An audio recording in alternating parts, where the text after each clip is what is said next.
одоо айлын ялах хүүхдийг цэцэрлэгийн багш нь тамлан тарчлаад зовоосон мэдээг одоо үзээ сууж байна. Араач те ийм байж болохгүй үстэй. Тэгээ ясмаха зулгаан байж бие хоон байж төрүүлсэн тэр хүүхдийг нь хэн нэгэн барилгачин байсан нөхөр цэцэрлэгийн багш болчоод тамлан зовоохыг бид нар хараад сууж үнэхээр чадахгүй.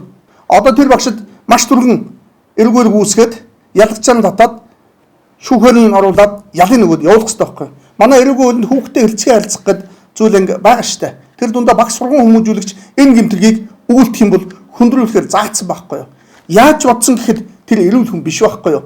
Сэтгцийн өөрчлөлтөө юм ба штэ. Яагаад ийм сэтгцийн өөрчлөлтөө одоо улсуудыг багшаар аваад байгааг бид бас ойлгохгүй байгаа. Энэ мэдлэгээр гарч байгаа энэ жигшүүртэй гэмтэргүүдийг бид нар маш сайн мэдээлэх хэрэгтэй. Нөгөө талаасаа үүнийг нээлттэйгээр шүүх хэрэгтэй байхгүй юу? Түүнд хүлээлгэх хариуцлагыг бид нар олон түмэн мэдэх хэрэгтэй. Ингэжээд энэ төрлийн гэмтэргийн гаралт зогсох байхгүй юу? Далд хэлбэрээ өөр хүчирхийлэл үлддэг бусад багш нарын хувьдсан сургамж болох байхгүй юу?